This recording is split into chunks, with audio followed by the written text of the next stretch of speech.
On December 24th, 1945, the Sodder family of Fayetteville, West Virginia, had a typical Christmas Eve, except for the eldest son, who was away in the Army. All 9 of his siblings were at home with their parents, George and Jenny, celebrating the holidays. When it was time to put the children to bed, Maurice, 14, Martha, 12, Louis, 10, Jenny, 8, and Betty, 6, asked for an extra hour. Jenny told them that if they remembered to feed the farm animals, turn off the lights, close the curtains, and lock the front door before going to bed, they could stay up a little later. George and Jenny, along with 4 of their other children, went to bed. The eldest daughter had fallen asleep on couch. The phone rang later. In the early hours of the 25th, Jenny exited the first floor bedroom she shared with George and the baby to answer the phone. A woman was on the phone. It sounded like several people were talking in the background. The woman asked Jenny for someone she did not know. Jenny informed the woman that she had dialed the incorrect number. The woman laughed strangely and abruptly hung up the phone. Jenny was perplexed for a moment by the strange call in the middle of the night. Her attention was drawn to the fact that the house was silent. The lights were still on, and the drapes were open. The front door was unlocked. Jenny assumed the 5 children who had stayed up late had forgotten. She returned to her bedroom after closing the house. Jenny was falling back asleep in her bed when she heard what sounded like an object landing on the roof and rolling down the side of the house. Then she noticed smoke. It was around 1:30 a.m. on Christmas Day. She jolted George awake and dashed to the bedroom door. The hallway filled with smoke, and flames covered the stairwell leading up to the children's rooms. George and Jenny screamed up the stairs for everyone to hurry out of the house. A head count outside revealed that the 5 children who stayed up late were not outside with the rest of the family. The flames quickly spread and prevented George from returning to the house. He raced around the house to the side where a ladder always stood, thinking the only way to get the children out would be through a top floor window.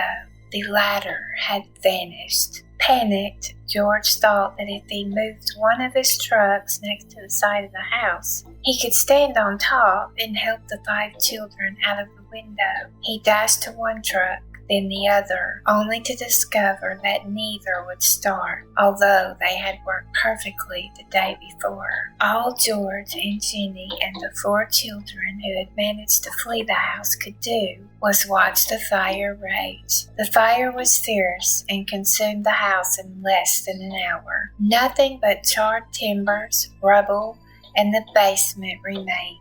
Because the fire chief could not drive the fire truck, and it was a holiday, the fire truck did not arrive until 8 a.m., hours after the fire had burned itself out. Local police responded to the scene and conducted a cursory investigation.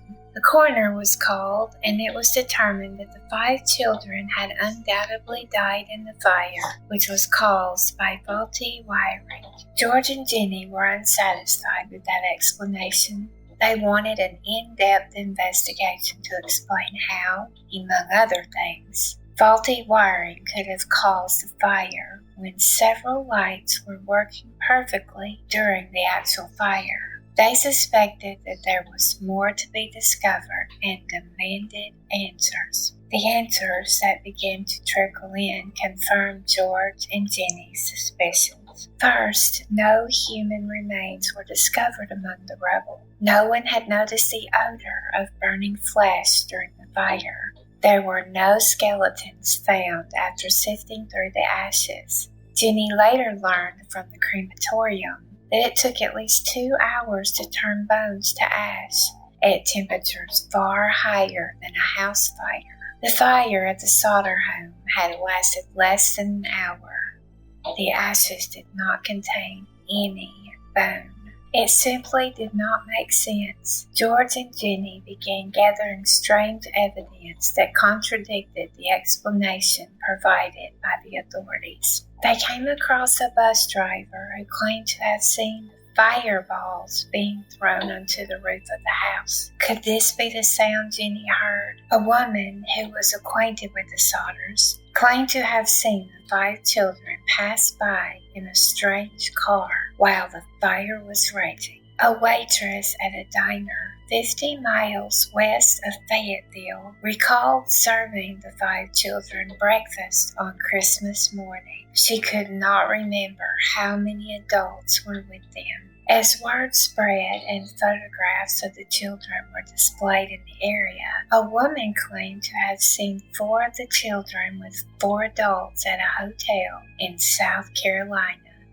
What happened to the 5th child? These glimpses inspired George and Jenny to conduct their own investigations and forensic experiments. Jenny burned chicken bones in an oven for 45 minutes to see if the fire could destroy them. The bones remained undamaged. George heard of another house fire that burned down and had complete skeletons among the debris. Armed with these facts, George and Jenny returned to the police station and demanded that the fire be investigated further. The police, however, refused, claiming that the coroner's investigation determined that no crime had been committed. George and Jenny continued their search for answers on their own. George would repeatedly search the ruins for a clue. Eventually, the first trace of evidence appeared. A few bones and what appeared to be an inner organ. The organ was a cow's liver. The bones came from a person older than any of the 5 children, and the bones showed no sign of fire damage or exposure. George and Jenny refused to give up. They erected a billboard near the site of their former home with photos of the 5 children. The parents announced a $10,000 reward for the safe return of their children, whom they now believed were alive and taken from the house, while the fire was deliberately set to cover the tracks of an abduction. Time passed, and George and Jenny, along with their children who survived, continued their search. Jenny received an envelope in the mail in 1968, 23 years after the fire. It was mailed from a city in Kentucky. The only thing missing was a return address. There was a photograph of a young man inside. On the back, it said,